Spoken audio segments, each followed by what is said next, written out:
Bersama saya Azlin Arif dalam rentasan berita edisi 1315. Antara paparan utama. Siasatan kertas Pandora perlu disokong. Melayu Islam perlu bangkit secara aman. Projek Jana Wibawa untuk keluarga pemimpin parti tertentu.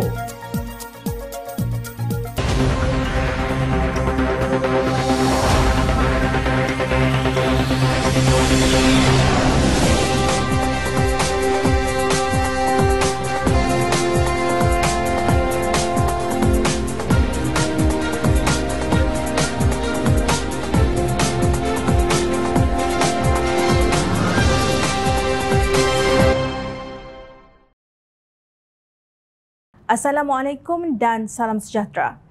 Perdana Menteri Datuk Seri Anwar Ibrahim mengarahkan pihak berkuasa yang berkaitan meneruskan siasatan berhubung skandal kertas Pandora secara rapi bagi memastikan tindakan dapat diambil.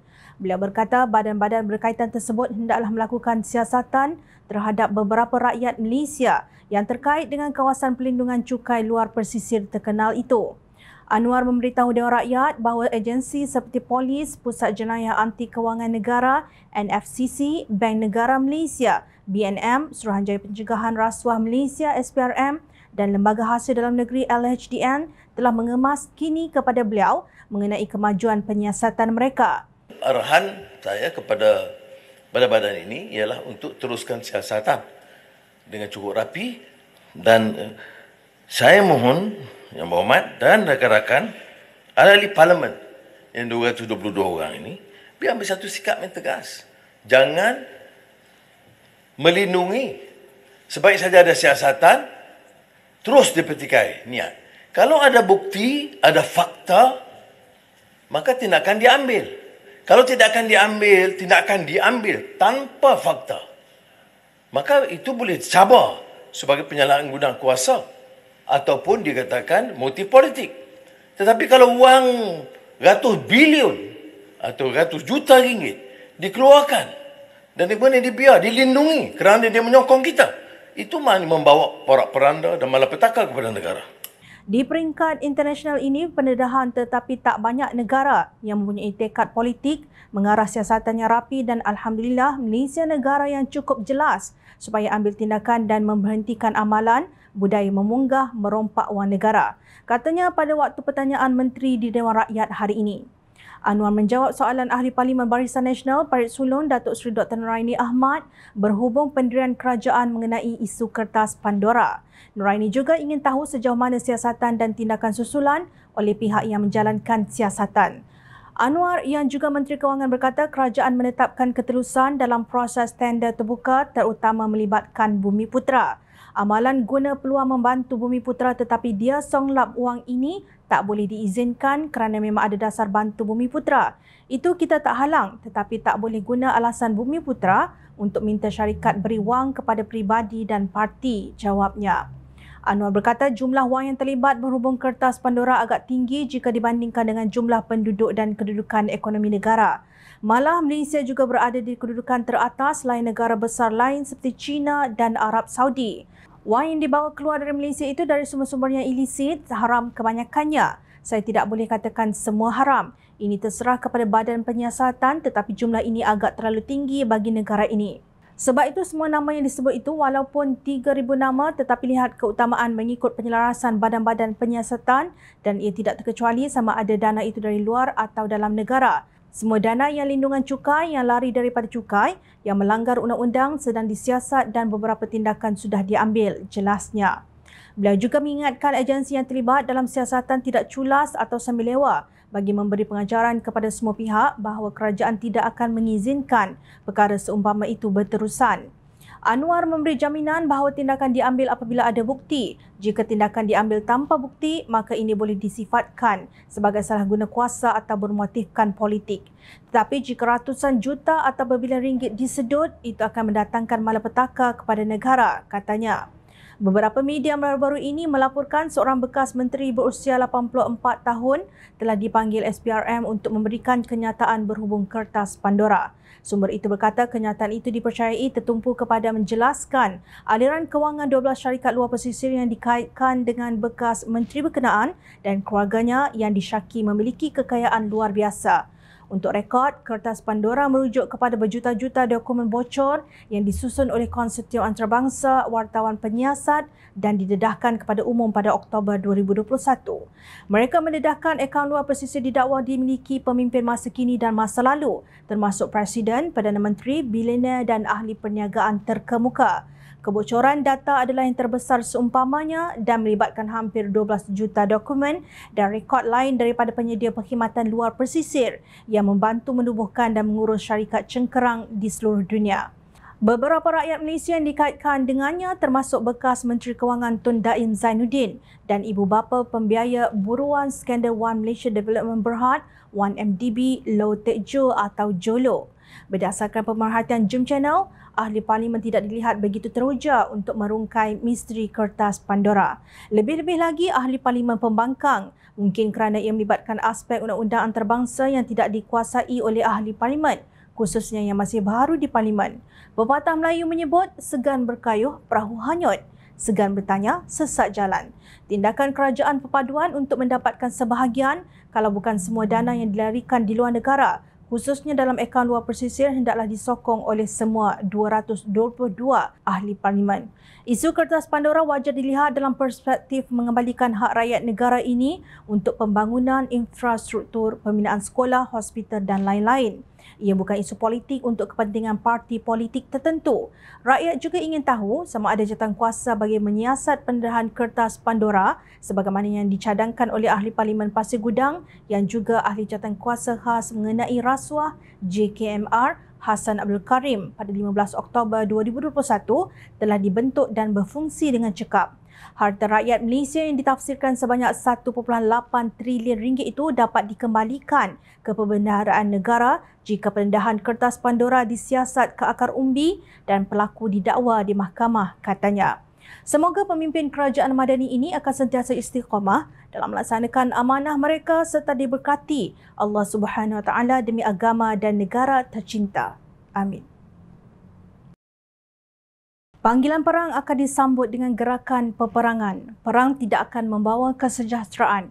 Konsep make peace through war atau jana keamanan menerusi peperangan tidak akan menghasilkan kesejahteraan yang didambakan. Sejahtera bermaksud aman, makmur, tenteram dan bahagia serta terpelihara daripada sebarang bencana sama ada akibat perbuatan manusia seperti pandemik penyakit, kerosakan akhlak maupun bencana alam akibat perubahan iklim. Pastinya kerosakan akibat perang itu memakan masa puluhan tahun untuk memulihkannya. Pesan orang tua-tua yang menang jadi arang, yang kalah jadi abu. Parut kedua-dua pihak akan menjadi sebahagian daripada sejarah pahit yang memalukan. Justru, mengapa menyeru jalan perang untuk berkuasa? Pilihan raya diadakan satu pendekatan untuk mengelak peperangan sebagai penentu keamanan dan kesejahteraan yang kekal. Justru, perarakan yang seolah-olah mengapi-apikan semangat perang adalah jalan yang salah. Menteri Dalam Negeri Datuk Seri Saifuddin Nasution Ismail tidak silap apabila menegaskan perarakan mengenakan kostum tentera abad pertengahan yang dilakukan oleh pemuda PAS adalah sesuatu yang tidak wajar di negara yang berbilang kaum seperti Malaysia. Umum mengetahui negara sedang berhadapan dengan cabaran suasana politik isu kaum, agama dan raja yang masih belum reda sejak pilihan raya umum ke-15 lalu.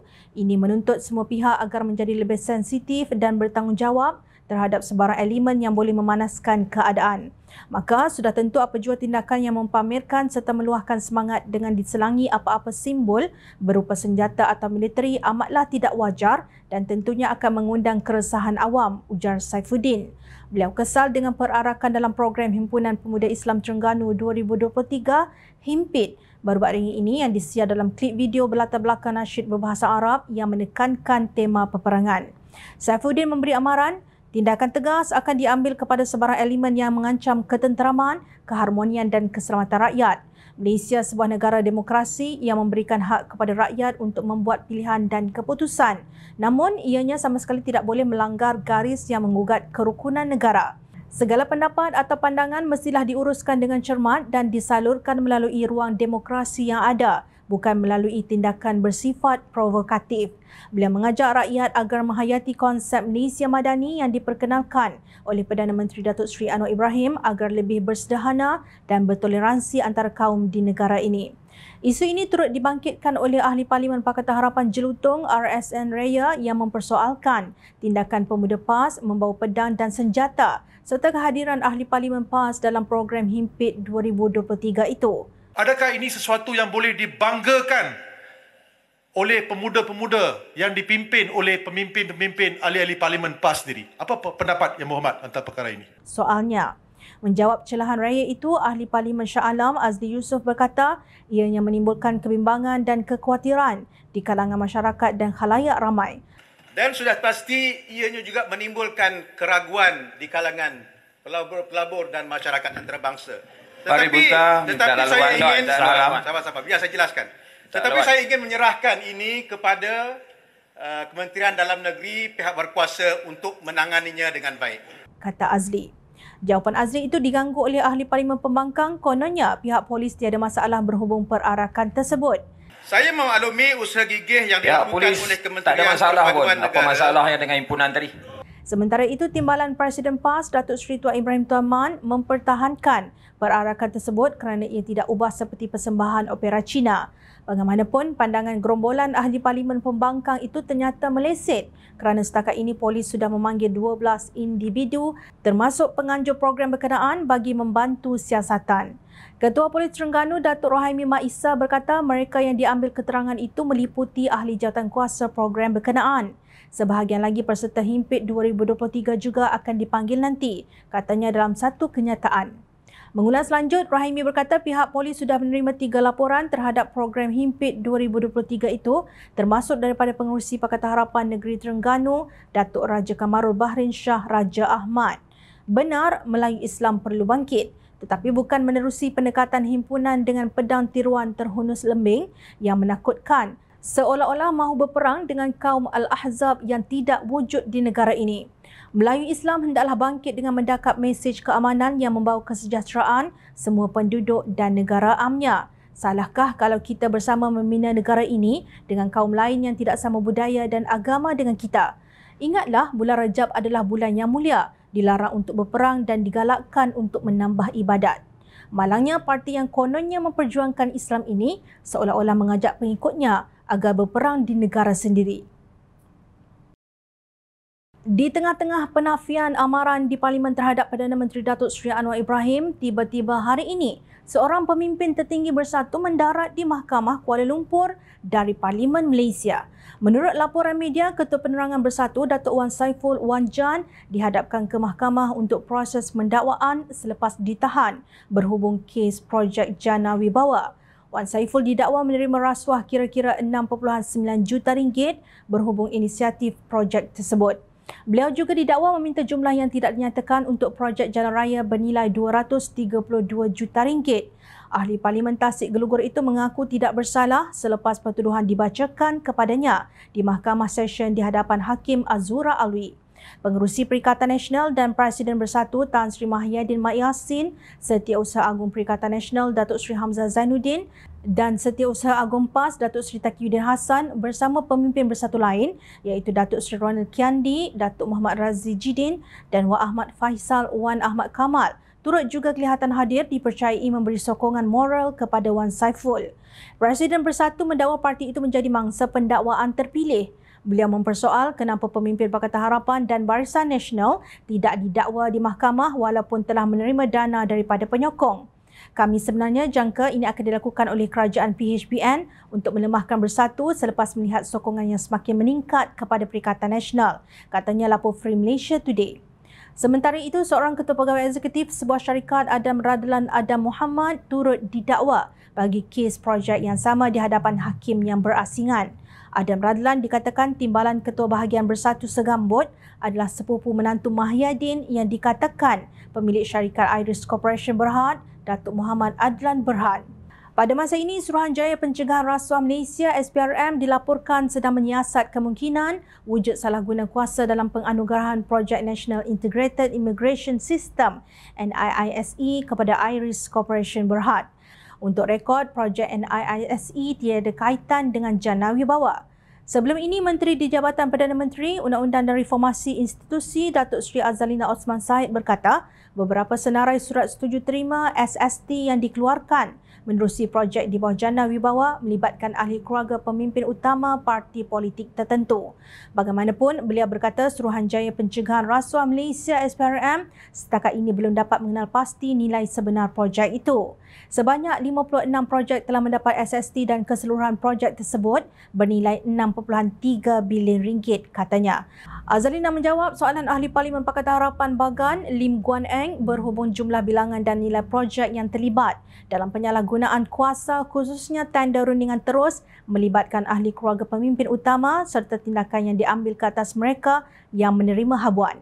Jangan lupa Presiden Bersatu pernah mengkhianati rakyat secara tebuk atap menerusi langkah Sheraton pada hujung Februari 2020 dengan menarik 11 orang ahli Parlimen Keadilan agar menyokongnya.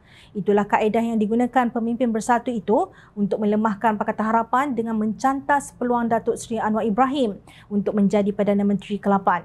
Semasa kempen pilihan raya umum ke-15, Mahyadin mengejek Anwar sebagai PM tepi selain mendakwa Anwar menerima ganjaran sebanyak 15 juta ringgit ketika memegang jawatan sebagai penasihat ekonomi Selangor.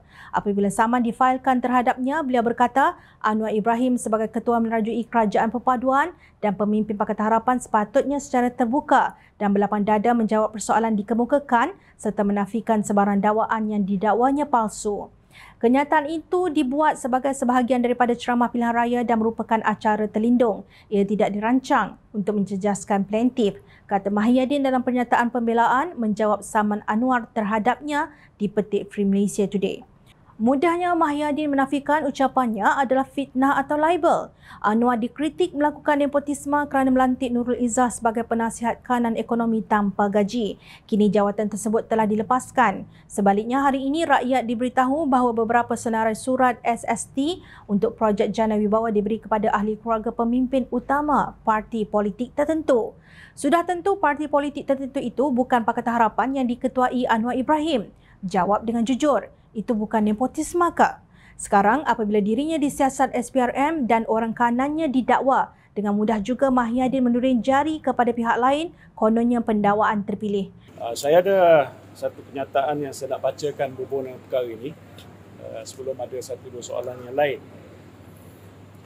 Yang ini tajuknya ialah pendakwaan terpilih, selective prosecution. Justru jom channel kembalikan kata-katanya dahulu bahawa sebagai pengurusi Perikatan Nasional, beliau sepatutnya secara terbuka dan berlapang dada menjawab persoalan yang dikemukakan apabila berhadapan dengan dakwaan. Jangan lupa, Pesuruhjaya Pencegahan Rasuah Malaysia, Tan Sri Azam Baki dan Peguam Negara Tan Sri Idrus Harun adalah lantikan Mahyadin ketika menjadi Perdana Menteri. Bukan Anwar Ibrahim yang melantik mereka untuk menganiaya pemimpin Bersatu. Pepatah Inggeris menyebut, what goes around comes around. Selamat memasuki gerbang kluster Mahkamah YB. Ingat, rakyat sentiasa memerhati.